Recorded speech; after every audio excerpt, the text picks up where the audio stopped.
샬롬 샬롬 샬롬 샬롬 샬롬. 하나님 사랑합니다. 여러분 주 안에서 사랑합니다. 오늘 이사야 53장 말씀이죠. 우리는 주님의 은혜로 나음을 입었습니다. 4절 5절 말씀 중심으로 우리는 나음을 받았도다. 5절 끝말미에 이렇게 말씀하죠. 그가 찔림은 우리의 허물 때문이요 그가 상함은 우리의 죄악 때문이라. 그가 징계를 받음으로 우리는 평화를 누리고 채찍을 맞음으로 우리는 나음을 받았도다. 그래서 제목을 나음을 받았도다 이렇게 정해봅니다. 이사야 53장, 이사야서 가운데 가장 뛰어난 예언의 내용을 가지고 있는 장들 가운데 하나다. 이 53장은 성경에 가진 핵심 주제, 인간 구원을 위해 이 세상에 오셔서 죽으실 메시아를 예언하고 있기 때문이죠. 그의 고난받은 생을 묘사하고 있습니다. 이 예언의 내용은 너무나도 구체적이고 정확하여서 보는 이마다 감동하지 않을 수가 없죠. 길이도 길지가 않아 1절부터 10절까지 있습니다. 메시아의 모습을 나타내고 있죠. 1절에 보면 우리가 전한 것을 누가 믿었느냐? 야훼 팔이 누구에게 나타났느냐? 그는 주 앞에서 자라나기를 연한 순 같고 마른 땅에서 나온 뿌리 같아서 고운 모양도 없고 풍채도 없은즉 우리가 보기에 흠모할 만한 아름다운 것이 없도다. 이렇게 시작을 합니다. 연약한 인간의 모습을 하고 오셨기 때문에 정말 흠모할 만한 아무것도 없는 그런 모습을 가지고 우리에게 오셨어요.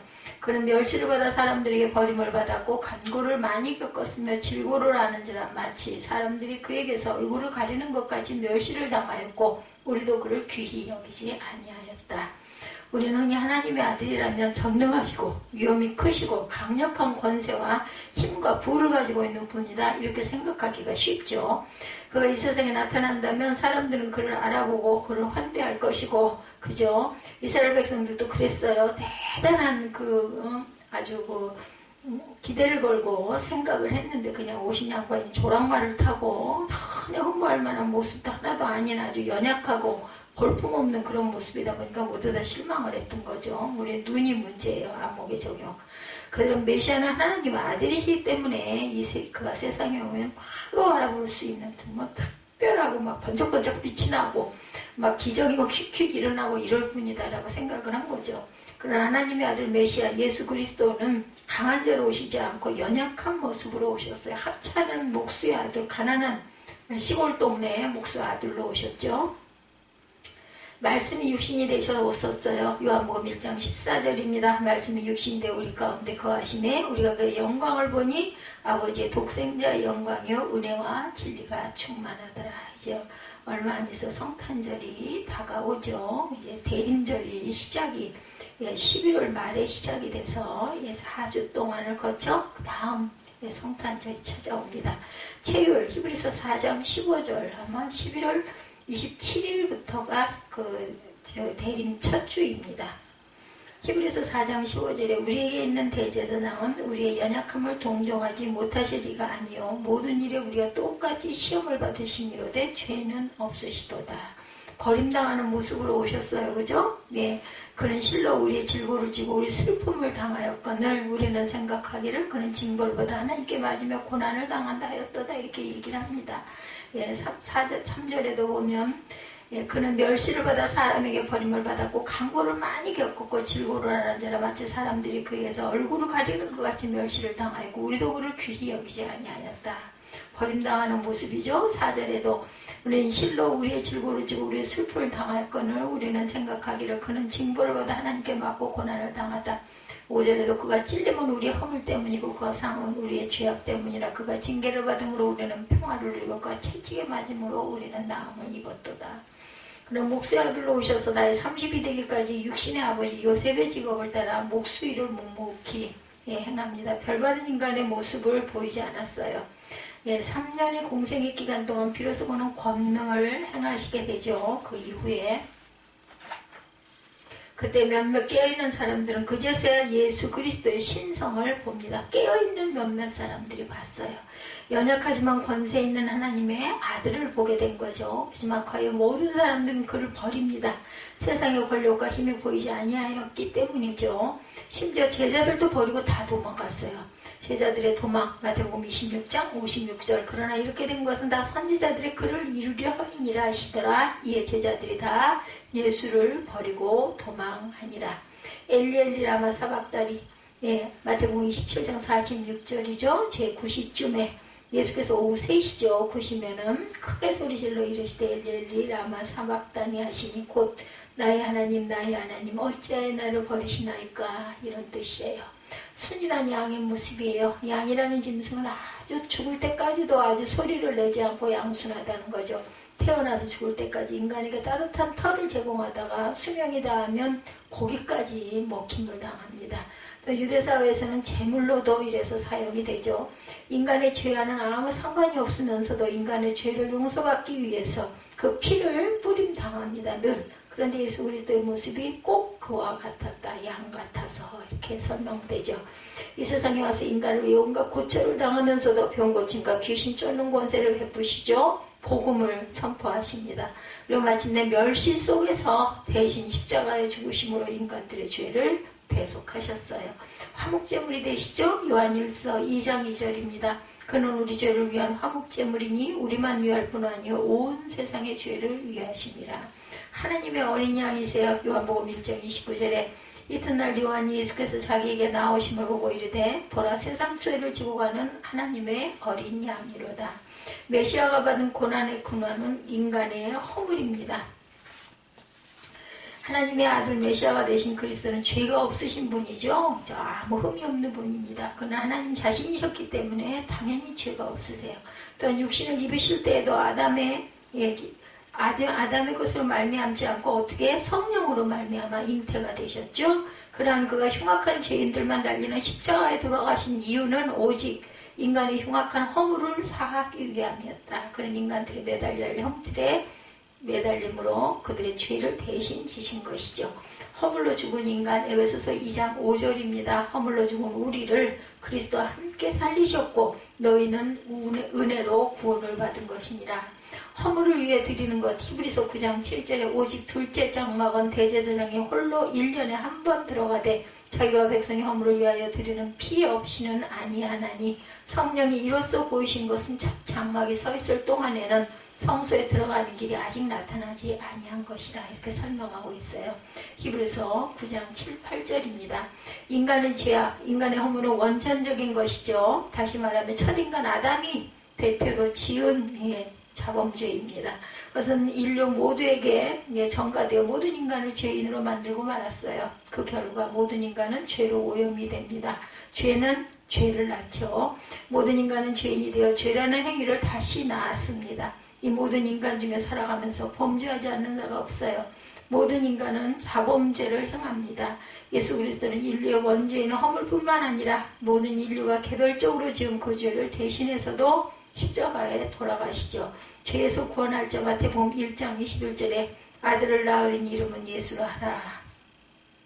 이예수스 이렇게 얘기하죠. 그런 자기 백성을 그들의 죄에서 구원할 구원자이십니다.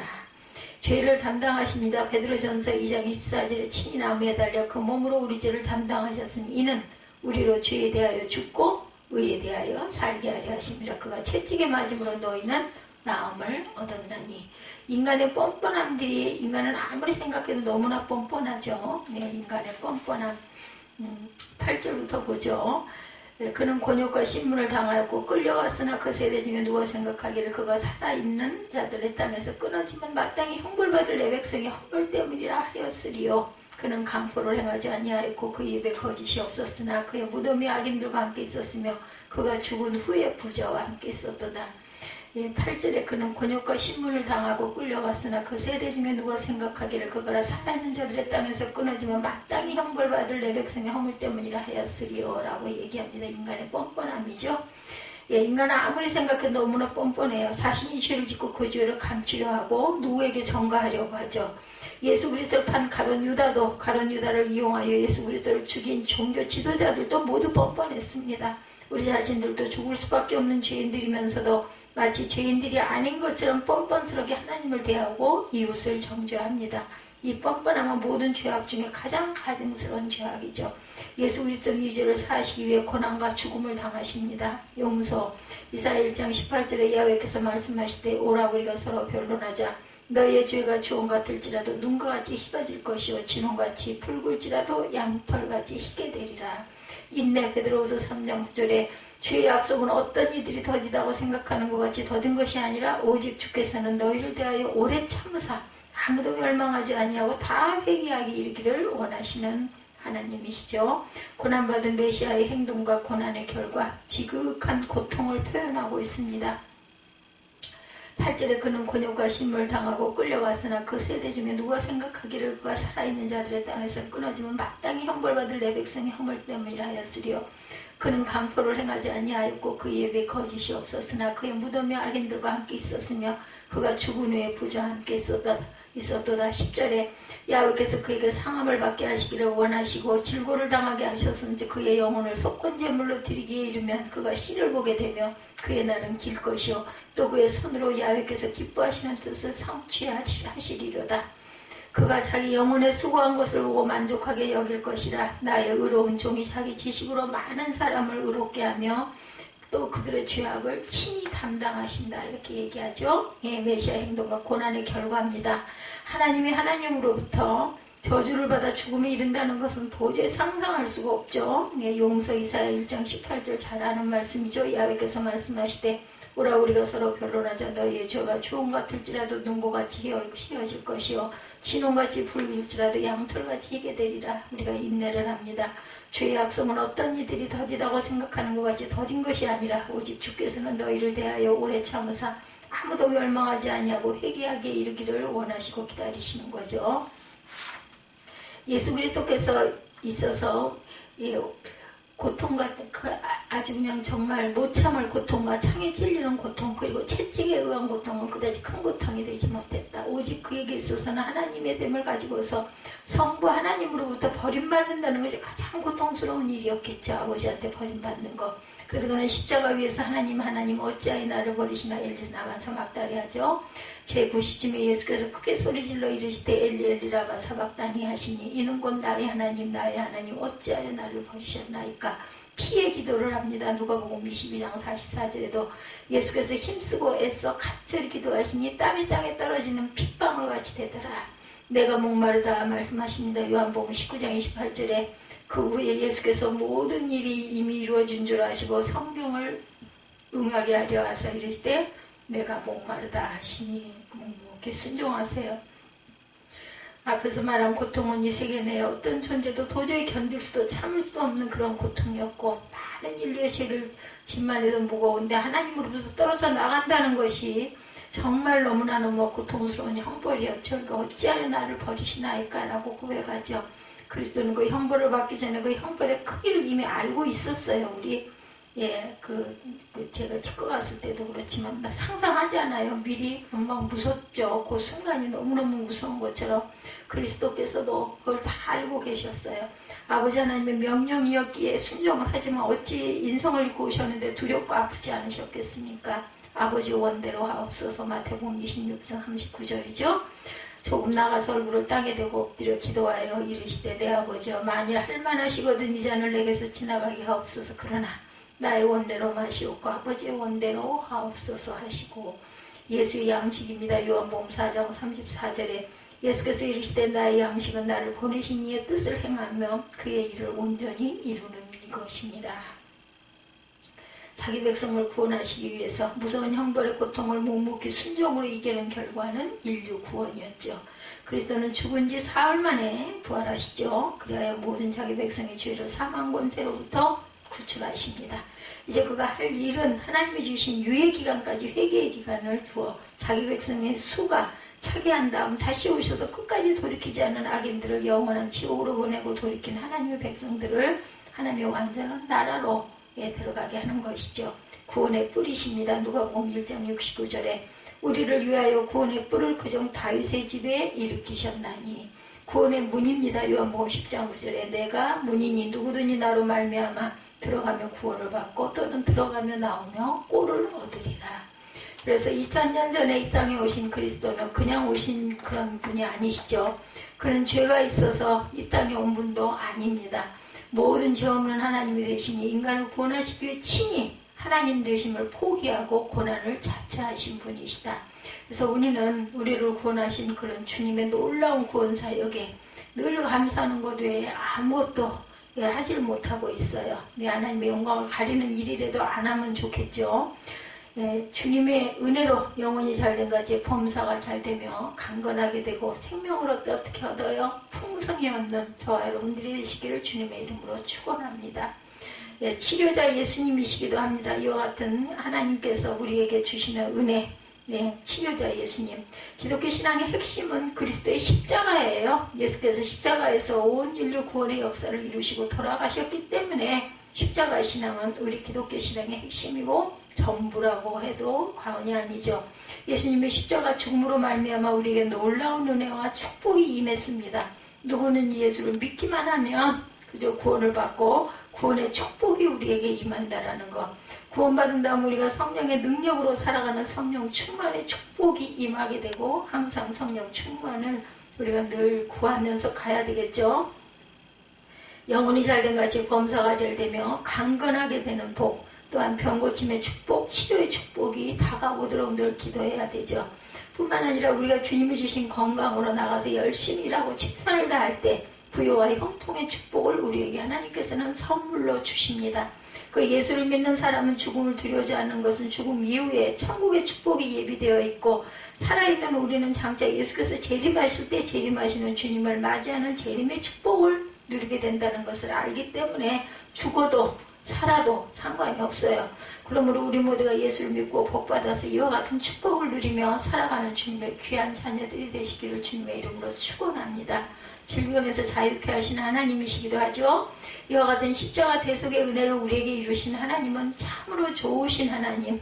돌아가신 조현기 목사님 오죽하면은 예배 때마다 맨 서두에 좋으신 하나님 찬양을 했어요. 성경에 하나님이 우리를 모든 질병에서 자유케 하신다고 말씀하시죠. 죄와 결과로, 그 결과로 인간에게 질병과 죽음이 다가왔고, 죄의 결과로 말미암아 인류 역사 가운데 질병이 죽음이 우리를 절망으로 몰아넣었다. 14세기 유럽에서 시작한 흑사병, 페스트라고 하는 이 전염병은 순식간에 온 유럽을 대덮어서 당시 유럽 인구의 3분의 1이 세상을 떠났다고 합니다. 저도 어린 날 이 그 흑사병 무섭다는 이야기는 들었어요. 그러니까 지금 이 코로나 이상으로 아마 무서웠던 것 같아요. 2019년 12월 중국 우한에서 시작된 코로나19라고 하는 이 전염병이 온 세계에 창궐하면서 1년도 되지 않은 그러한 그 시기에 세계 인구 4% 가까이 확진이 되고 약 2억 4,500만 명이 확진이 되고 490만 명이 목숨을 잃었다고 합니다. 대단하죠. 그것이 그 1년 후의 모습이에요. 2019년 12월에서 1년, 2019년 몇 월부터 가을부터인가 이게 일어났죠. 이 모든 것이 우리 인간의 죄로 말미암아 다가온 것은 아닐지 우리는 회개하고 더 겸손해지고 경건해지고 기도해야 되겠죠.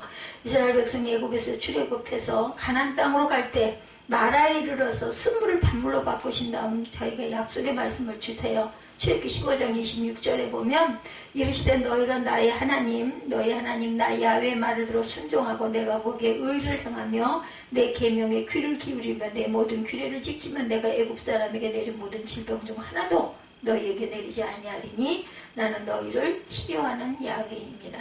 라파 하나님이시죠. 하나님 우리를 치료하시는 치료자 하나님이시다. 하나님의 자녀들을 하나님께서 사랑하여 주셔서 모든 질병에서 노연함을 받게 하시고 주님의 예비하신 놀라운 은혜와 축복으로 넘치게 채워주시기를 원하고 계시는 하나님이세요. 한 가지 전제 조건이 있죠. 주님의 말씀을 잘 듣고 지켜 행할 때 이와 같은 복이 다가오게 된다라는 것. 오늘 그 사사기가 끝났어요. 끝나는 말미에 보니까 자기네 소견대로 옳은 대로 기도했다라고 나와 있습니다. 그러니까 우리가 세상 살아가면서 어떤 일을 행하고 나아갈 때 물론 기도하고 행하고 나아가죠. 다들 믿는 자들은. 근데 도대체 뭐 잘 안 풀려. 자꾸 일이 꼬이고 자꾸 문제가 생기고 하는 것은 자기의 소견에 옳은 대로 자기 뜻대로 하나님께 구했다라는 거죠. 제가 오늘 큰 부분에 은혜를 받았습니다. 맞아. 지금 우리 이 땅에 지금 모습이 그렇잖아요. 하나님이 없다 하고 있기는 있어요. 왕도 있고 하나님도 있는데, 예, 대통령도 있고. 그런데 자기의 소위나 옳은 대로 내가 왕이야. 내가 하나님이야. 오죽하면 그런다고 그러죠. 내가 하나님이야. 무슨 신이 어딨어. 이런 세대가 지금 와 있기 때문이라는 거. 말씀을 짙게 행하며, 그래서 결국은 베냐민 지파가 아주 몰살을 당해요. 몰살을. 12토막낸 시체, 첩의 시체를 11지파에게 보냄으로 인해서 미스바에 모여가지고 모인 인구가 40만 명이에요. 40만 명. 가장 아주 최초로 그 많은 사람들이 모인 거죠. 그렇게 해가지고 동족끼리 싸움을 해서 결국은 자기들도 11지파도 4만 명이 죽고, 그 다음에는 베냐민 지파는 완전히 600명이 남고 다 죽어가지고 또 울고불고 난리가 나요. 이제 이게 지파가 하나가 망하게 생겼다 그래가지고 또 자기들의 뜻대로 해가지고 보쌈을 해서 여자들을 춤추는 여자들을 끌어다가 갖다 보쌈을 해다가 아내를 삼고 여자가 모자라가지고 그런 것으로 해서 지파가 유지가 되게 했던 그것도 또한 범죄 행위예요. 하나님의 온전한 뜻대로 행하지 않고. 그리고 우리는 우리의 뜻대로 해놓고 나서는 안 된다고 땅을 치고 그저 원망을 하고 한다는 거죠. 누구도 여기서 예외는 없습니다.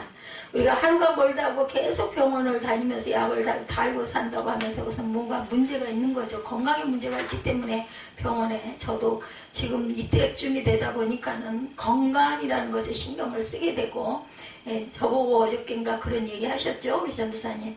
아니 뭘 그런 걸 그렇게 생각하냐고 원인을 따져보려고 뭐 때문에 내가 이런 판단을 받았을까. 그런데 상담이 생각이 난 거예요. 왜냐면 알아야 이걸 내가 어떻게든 안 돼도 어떻게 좀 노력을 해볼 것인지 아니면 그냥 지금처럼 그대로 갈 것인지를 알기 위해서 신경을 쓰는 거죠. 뭐 누가 그걸 저를 대신해 줄 사람이 있습니까? 제 자신이 저를 잘 살펴야 되겠죠. 그러다 보니까 이게 옳은지 저게 옳은지 모를 때가 있죠. 우리가 우리 자신을 살펴볼 줄 알아야 된다는 거. 그리고 되돌아볼 줄 아는 출애굽기 말씀처럼 그죠? 모세가 떨기나무에서 불이 붙어있는데 그게 계속 타지 않고 붙어있는 모습을 보고 오다가 말고 다시 뒤돌아보고 가가지고서 살폈던 거. 그래서 주님의 하나님의 음성을 듣게 되는 거잖아요. 그렇기 때문에 우리는 우리 자신도 잘 살피고 내가 뭘 잘못했는가 또 돌아볼 줄 아는, 그래서 잘못된 부분은 늦었어도 그때가 바로 이때다 하고 우리가 기도할 줄 알아야 합니다. 아까 찬양할 때 반주가 잘못돼가지고 처음엔 몰랐어요. 우리를 들여다보고 있다 보니까 몰라가지고 보니까 가사가 진행이 안 되고 있으니까 이 가사를 정확하게 모르면은 또 따라가기가 어렵죠.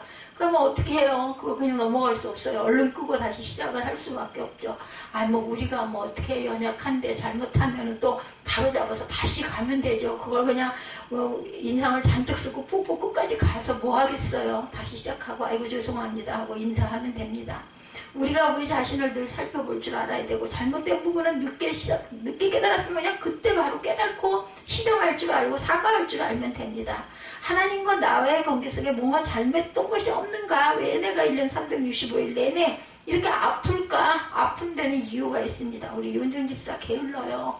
예, 제가 무슨 얘기하다가 사모님하고 어딜 가면서 얘기를 하다 그랬더니 하는 소리가 힘들고 피곤하고 어려우니까 그러겠지. 그래서 누구나 다 힘들어. 밥 먹는 것도 힘들거든. 밥 하나 먹으려면 얼마나 여러 가지를 챙겨요. 그러니까 제가 오죽하면 어느 날 문득 나는 살 자격이 없는 사람이야. 이런 거 챙겨 먹는 거 귀찮아하면은 세상에 살아있지를 말아야 돼. 안 살면 안 먹어도 되잖아요. 그죠? 예.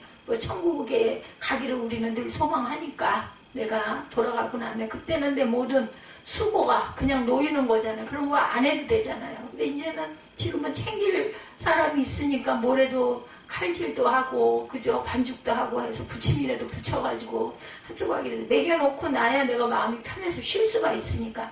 아플 때는 저는 평소에도 예전에도 그랬어. 젊을 때도 내가 몸이 아파서 누워야 되게 생겼어. 그럼 미리 알거든요. 본인이 이게 도저히 안 되겠다 그럴 때는 아이들 먹을 거 주변에 정리할 거 먼저 다 해요. 그러니까 막 참 성격도 별나다고, 누가 옆에 사람, 그 좀 이렇게 미워라고 일부러 그러느냐고 오죽하면 배우자가 그런 소리를 했는데 나중에는 안 하더라고요. 저 사람 성격이 그걸 해놓고 나야 누워있는 게 편하니까 하는 건 내가 나를 위해서 하는 거예요. 그거 힘이 들어서 죽을 것 같아도 지금도 그 버릇이 있어가지고 내가 곧 죽게 생겼어. 그러면 그러고 있는데 누가 가서 들어 눕지 않겠어. 지금 김밥 말고 서 있어요. 보면 얼른해서 챙겨놓고 오늘 거 먹을 거 해놓고 나야 내가 쉬어도 쉬고 어떻게 해도 하지. 그거 안 그러면 내 마음이 불편하니까 몸이 말을 안 들으니까. 그 조짐이 딱 느껴졌을 때는 저는 그걸 먼저 해요. 다른 사람들은 어이구 누울 자리 자꾸 나 죽어 하고 들어놓는데 안 그래서 젊을 때부터는 지금도 그게 남아있습니다. 그랬을 때 그리고 우리가 마음으로 아까도 사사기에서도 느꼈지만 형식적인 번제 무슨 핏부림 이런 거 아무 소용없어요. 정말 내가 나를 회개하고 있는지 그게 중요한 겁니다. 형식적으로 하는 건 하나님이 아시는 거예요. 그러면 하나님도 뭐라고 응답하신다고요? 사사기 내용이 그래요. 하나님도 형식적으로 대답해 주세요. 물었어요. 어떻게 할까요? 우리가 어디부터 치러 올라갈까요? 하고도 물었어요. 유다지파가 먼저 가라. 근데 유다지파가 가지고 4만 명 죽었거든요. 근데 그 4만 명이 40만 명의 10분의 11조예요. 너희들 잘못됐다 이거죠. 근데 그걸 어떻게 깨달았겠어요? 지금 우리는 그걸 들여다보다 보니까 옛날에 그때 그랬겠지 그 부분이 보이지만 그때 그 사람들은 그걸 못 깨달았다는 거죠. 후대들이 보고 그럼 우리는 어떻게 해요? 그것을 거울로 삼아가지고 우리가 그런 일이 일어났을 때 먼저 회개하고 먼저 하나님께 드릴 줄 알아야 된다는 거. 그래서 성경이 우리에게 거울이 되고 성경을 바라보면서 지나간 이스라엘의 역사를 바라보면서 사건을 바라보면서 내가 오늘 현 생활에 어떻게 접목을 해야 할까를 깨달을 줄 아는 그래서 살아있는 제단을 드릴 줄 아는 그래서 산제사로 드려라라고 말씀하시지 않는가. 나와 이웃과의 관계 속에 뭔가 잘못된 것이 없는가 우리 자신을 먼저 살펴볼 줄 알아야 된다. 이웃에 대한 미움과 분노, 원망 이런 거 있죠. 당연히 또 그 미웃이 잘못했을 수도 있습니다. 부정적인 생각, 악한 생각이 있을 때 우리 삶에 질병이 다가오게 된다는 거 이거 알아야 합니다. 나한테 뭐가 문제가 없는 거를 봐야 돼. 내가 피곤하니까 물론 피곤하니까 그렇긴 하죠. 근데 그래도 살아있으니까 해야 됩니다. 사는 자가 해야 할 내가 해야 할 그런 의무가 있다는 거. 살면 몸도 돌봐야 되고 집을 갖고 있으면 집도 정리도 해야 되고 해야 될 것들이 많아요. 그거 귀찮으면은 그냥 집을 그렇게 큰 거 갖고 있지 말고 방 한 칸만 갖고 있으면 돼요. 근데 방 한 칸이면은 치울 거 더 많잖아요. 어수선하고. 특별히 가족 간에 부모와 자식 간에 부모 간에 형제 간에 이런 미움과 분노가 있을 때 우리는 회개해야 합니다. 내 잘못이 없는가 돌아보고. 마음이 불편하죠. 그러고 나면은 이웃과의 관계 속에 잘못된 것도 회개하고 믿음의 가족 사회에서 잘못된 것도 회개해야 된다라는 거. 예수께서 그러므로 예물을 제단에 드리다가 너희가 내 형제에게 원망 들을 만한 일이 있거든 생각나거든 예물을 제단 앞에 두고 먼저 와서 형제와 화목하고 그 후에 예물을 드리라. 오줌이나 하면 갔어 예배 드리러 갔는데 생각이 나. 그럼 그거 밀어놓고 가가지고 아이고 미안해 소리 먼저 하라는 거죠. 제가 지난 시간에도 얘기했어요. 잘못된 부분은요 지나간 거라도 그 사람이 그게 마음이 안 풀렸어. 계속 입에서 자꾸 나와.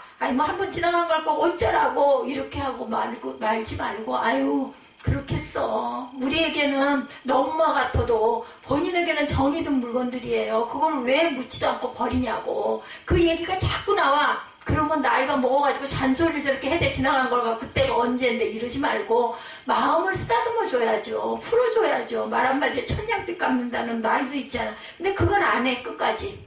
자기 속으로는 어쨌는지 모르지만 안 하고 넘어가. 지금도 생각이 나요. 도대체 그 좋은 옷들을 어떻게 그렇게 이런 데서 이 단에서 할 얘기는 아니지만 쇠 하나에 100만 원짜리를 그거 정말 진짜 망설이다가 그걸 사놨는데 입어보지도 못했어. 그것도 거기 있었는데 다 버렸을 거라고. 차라리 애가 가지라고 빼놓기라도 했으면 내가 좀 나을 것 같아. 어떻게 그게 다 넉마예요. 어떻게 그 많은 옷들이 거의 20년을 모아서 내가 아끼던 것들을 모아놓은 그거를 왜 그렇게 갖다 다 버렸는지. 그 가방들은 다 어쨌는지. 내가 나중에 얘기가 거기 대답 못하대요. 그 명품 가방도 그 가방이 몇 개씩이나 있었을 텐데 좋은 것들 거기다가 해서 다 모아놨는데 어떻게 가방까지 다 버려. 옷은 그렇다 치더라도. 지나간 거 얘기할 거 없고 생각하지 말자 이면서도 생각이 안 풀렸으니까 죽을 때까지 하면 내가 그렇게 마음에 한으로 남을 것 같아. 제사들에게 기도하는 법을 가르치면서 특별히 용서에 대해서 말씀하시죠. 예수께서도 이렇게 예물을 단에다 올려놨다가 생각이 나면 찾아가서 먼저 사과를 하고 와서 드려라. 마태복음 6장 12절입니다.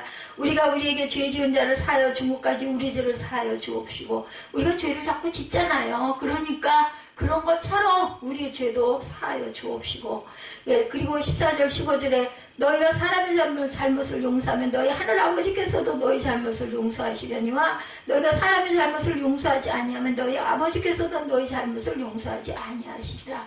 이렇기 때문에 우리는 용서해야 되고, 더군다나 가족이면은 잘못했어도 흉어물도 감싸줘야 되고 위로해야 돼요. 근데 가족 간에도 잘못된 부분은 용서 빌어야 돼요. 아들에게도 저는 잘못하면 사부에는 내가 잘못해서 미안해 하고 얘기를 합니다. 그러고나 애가 풀리더라고요.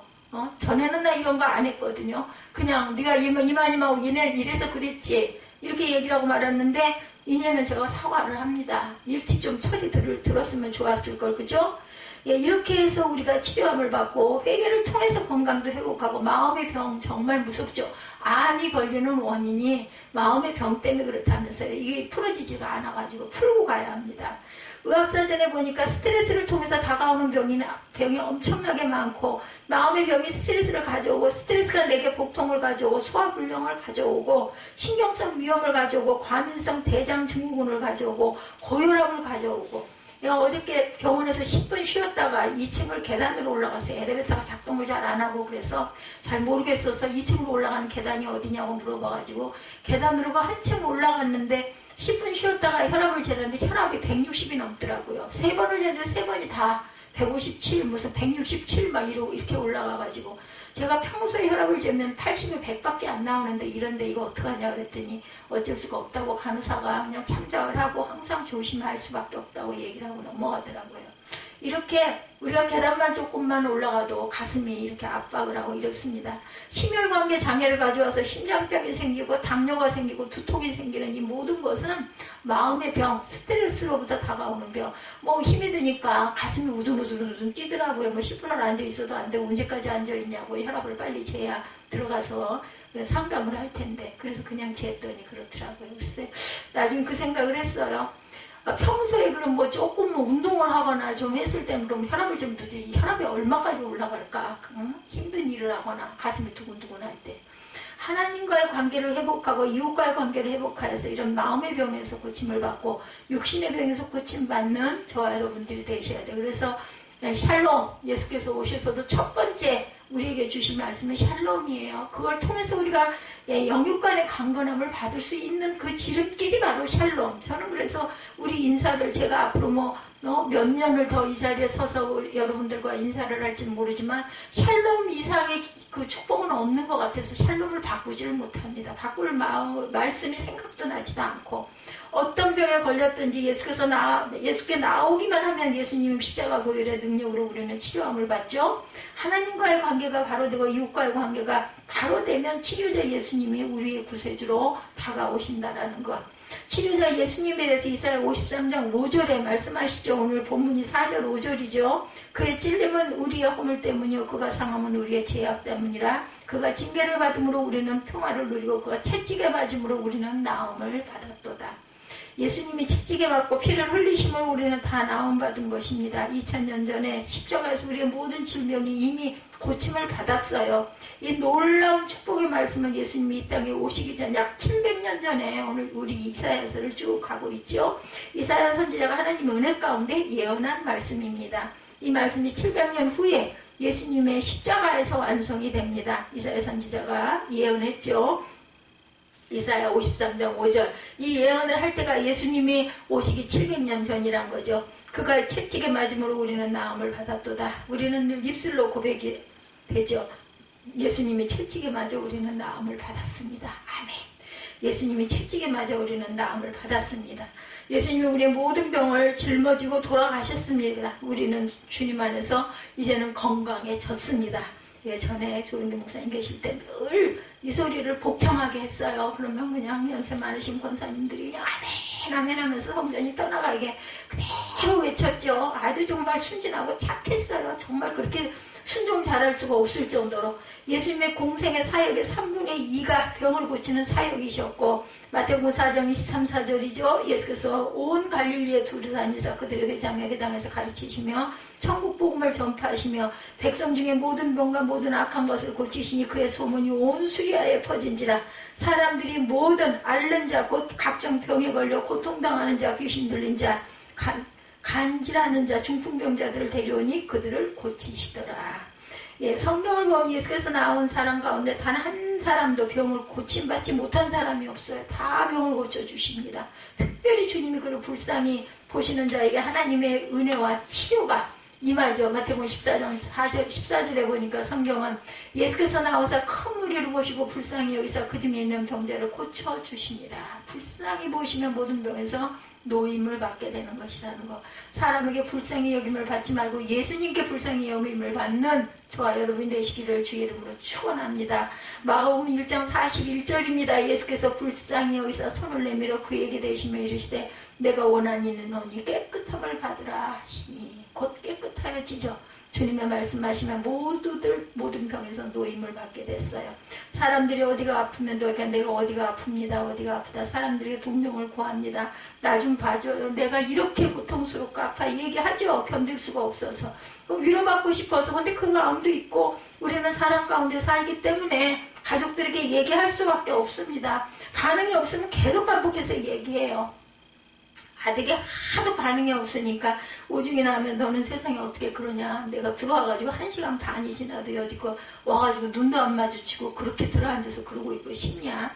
뭐 그랬더니 저도 미안한지 초콜릿을 어저께 사다가 그거 할인해가지고 샀다고 3개를 땅콩 초콜릿이라고 주더라고요.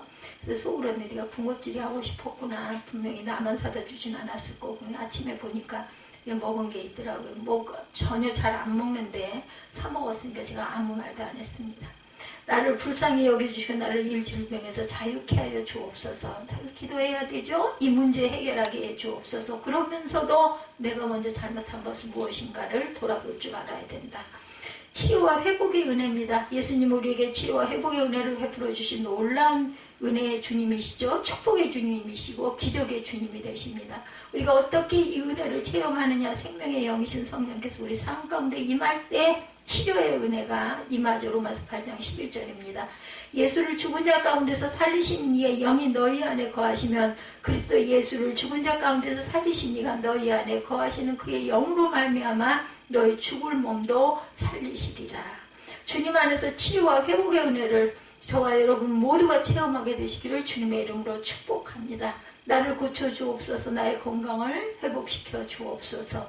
예수님의 십자가 배울로 나를 정결케 하여 주시고 나의 모든 질병에서 자유함을 받게 하여 주셔서 하나님의 은혜가 충만케 하게 하여 주옵소서. 우리가 주의 말씀을 붙잡고 기도할 때 하나님의 은혜가 임하죠. 치유가 임하고 회복이 임합니다. 예, 특별히 믿는 사람을 위하여 기도할 때 하나님의 은혜가 임하게 된다라는 것. 야고보서 5장 16절입니다. 그러므로 너희 죄를 서로 고백하며 병이 낫기를 위하여 서로 기도하라. 의인의 간구는 역사하는 힘이 큼이니라. 믿음으로 기도할 때 병이 낫는 거죠. 기적이 일어납니다. 그걸 받을 때, 내가 믿고 받을 때, 조영기 목사님 63년 동안 전 세계를 다니면서 주의 복음을 전하실 때 수많은 병자가 낫죠. 주의 성령이 함께 하셔서 예수의 영이 치료의 영이 그들에게 임하니 안진병이가 일어나고 각종병에서 노임을 받게 됩니다. 주님은 지금도 우리를 치료하고 계신다. 누구를 통해서? 예, 종들을 통해서, 사람을 통해서. 어제나 오늘이나 영원토록 동일하신 주님이 지금도 우리를 치료하고 계신다라는 거. 절대 긍정, 절대 감사의 믿음을 갖고 약속의 말씀을 붙잡고 또한 내가 해야 할 바가 있죠. 내 몸을 잘 돌볼 줄 알아야 합니다. 그랬을 때 기적이 일어난다라는 것, 축복이 임하게 된다는 것. 베드로 사도가 성도들에게 편지를 보낼 때 베드로 전서 2장 24절에 친히 나무에 달려 그 몸으로 우리 죄를 담당하셨으니 이는 우리로 죄에 대하여 죽고 의에 대하여 살게 하려 하심이라. 그가 채찍에 맞음으로 너희는 나음을 얻었나니. 채찍에 맞음으로 나음을 얻었어요. 마태복음 8장 17절에도 이는 선지자 이사야를 통하여 하신 말씀에 우리의 연약한 것을 친히 담당하시고 병을 짊어지셨도다 함을 이루려 하시니더라. 우리의 연약함을 담당하시고 우리의 병을 대신 짊어지신 것이죠. 병을 짊어지신 예수를 바라보고 나아가면서 주님께서 우리의 병을 대신 짊어져 주시고 우리에게 치유와 건강과 회복의 은혜를 베풀어 주시기를 늘 기도해야 되겠죠. 우리는 주님 안에서 영육간의 강건함의 은혜를 체험하며 하나님의 영광을 위하여 힘써 일하는 귀한 주님의 귀한 자녀들 제자들이 다 돼야 되겠죠. 그래서 믿는 자가 믿는 자의 손을 얹은 즉 낫게 될 것이라고 승천하시기 전에 제자들에게 말씀하십니다. 마가복음 16장 17, 8절입니다. 믿는 자들에게는 이런 표적이 따르느니 병든 사람에게 손을 얹은 즉 나으리라 하시더라. 언제나 병 고침의 은혜를 체험하고 하나님께서 주신 그 은혜 가운데서 우리가 정말 열심히 세상을 아름답게 주님을 증거하면서 살아가는 저와 여러분들이 되시기를 주님의 이름으로 축복합니다.